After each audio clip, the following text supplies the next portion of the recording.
어서 오십시오. 환영합니다. 애니멀 커뮤니케이터의 거현입니다. 반갑습니다. 어서 오세요. 네, 이번에 교감을 나눌 아이의 이름은요, 햇비라고 합니다. 이름은 햇비입니다.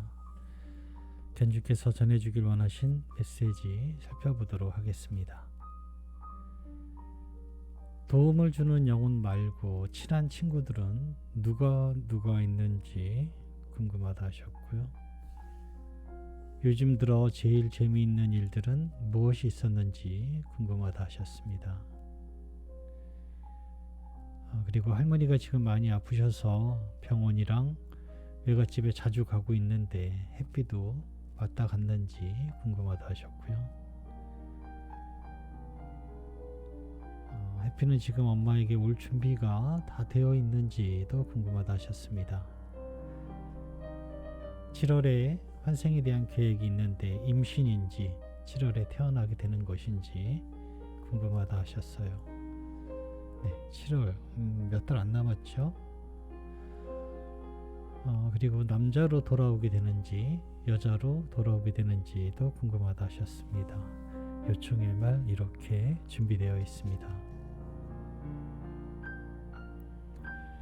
교감을 마쳤고요. 교감 나눈 내용을 영상에 남겨드리도록 하겠습니다. 햇비를 만나기 위해 여행을 시작하였습니다. 교감하면서 처음에 마주하면 전해지는 인상 그리고 감정 이런 것들이 이제 많이 느껴지거든요. 그런데 이제 햇비에게서는 당당함, 자신감 이런 것들을 느낄 수 있는 모습으로 마주하고 있었습니다.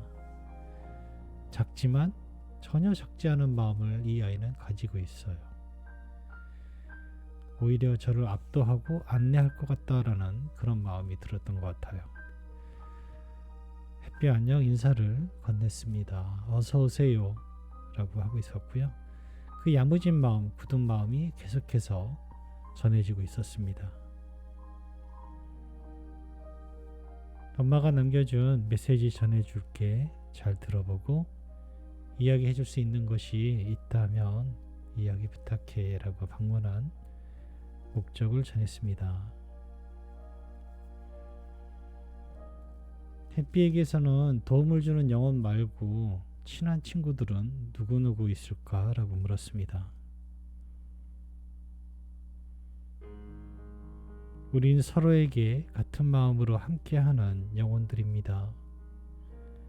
친한 친구는 모두가 친한 친구들입니다.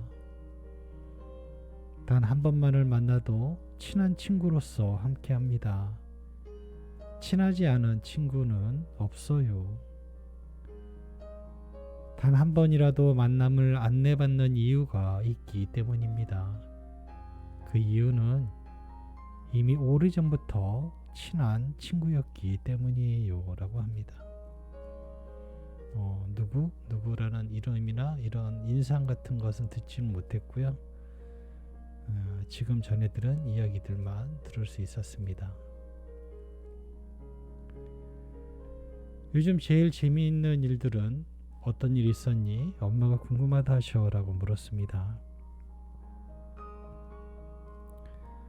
즐거움을 얻기 위해 지상에서처럼 따로 목적을 가지고 기다리지는 않고 있습니다. 기다림이 있지도 않으며 그렇다고 매 순간 즐거움으로만 있는 것이 아니기에 전하기가 어렵습니다. 내가 좋아하는 것을 전하는 건 조금 쉬운 것 같아요. 친구들과 함께하는 모든 일 중에 그들이 다시 가족을 만나기 위해 준비하는 것들을 돕는 것입니다.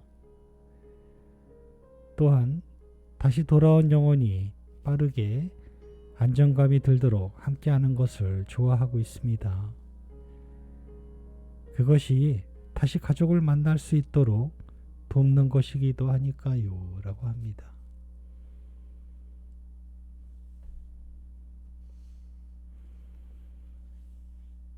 요즘에 할머니가 많이 아프다고 하시네. 병원이랑 외갓집에 자주 가고 있는데 햇비도 왔다 갔을까? 라고 물었습니다. 네, 들여다보았습니다.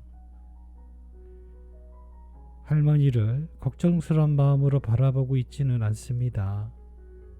나의 마음은 편안하길 그 마음으로 지켜보고 있어요. 라고 합니다.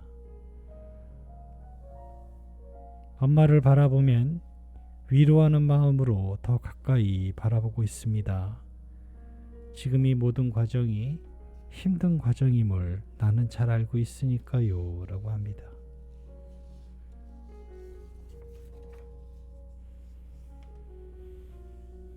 햇비는 지금 엄마에게 돌아올 준비를 다 했을까? 라고 물었습니다. 네, 돌아갈 계획대로 나는 계속 멈추지 않고 있어요. 계속해서 나아가고 있습니다.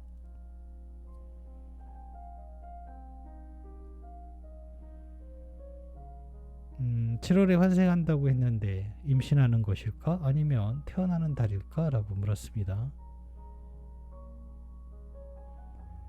임신의 과정을 거치지 않고 돌아갈 수 있는 방법은 없어요. 나는 아주 작은 빛으로서 시작될 거예요. 라고 합니다.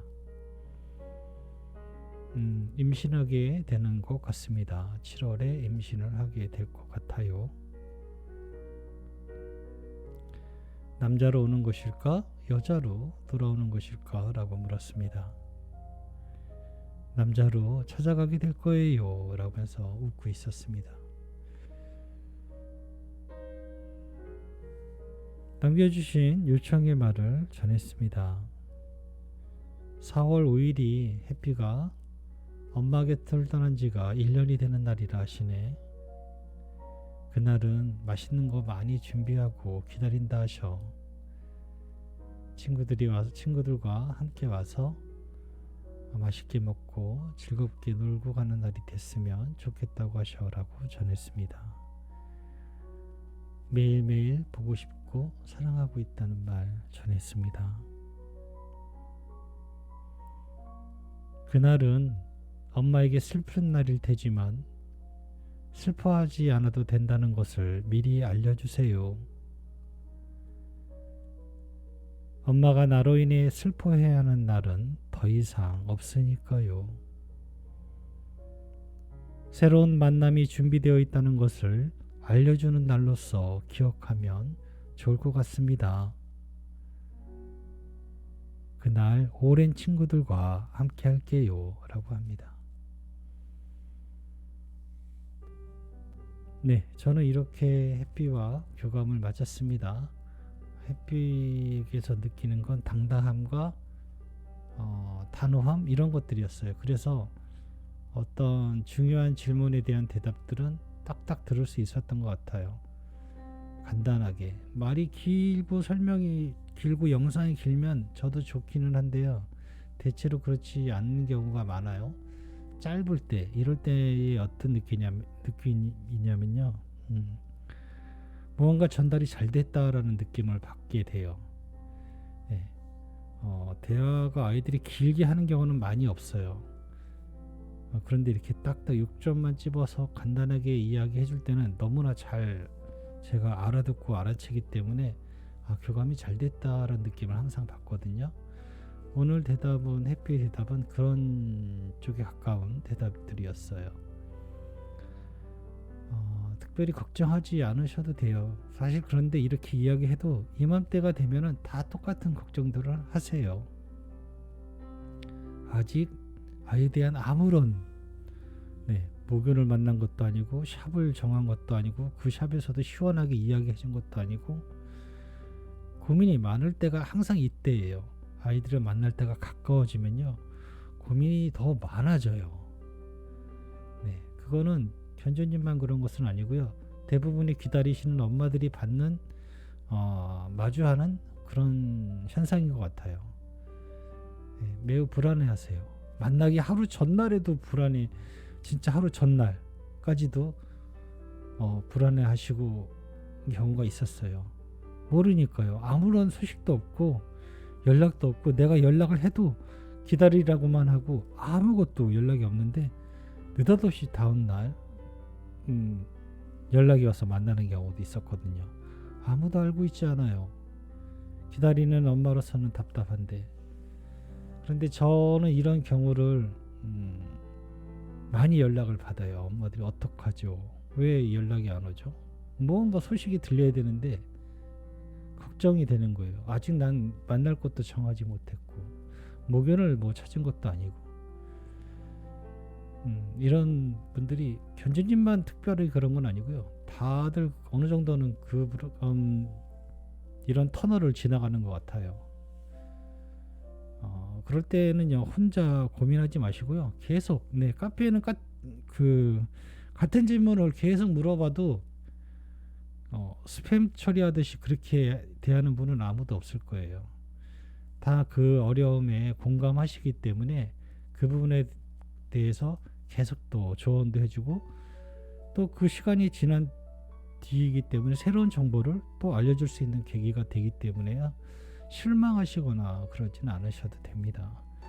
네, 조금 더 기운을 내셨으면 좋겠습니다. 네, 이렇게 햇비와 교감을 마쳤습니다. 고맙습니다. 감사합니다.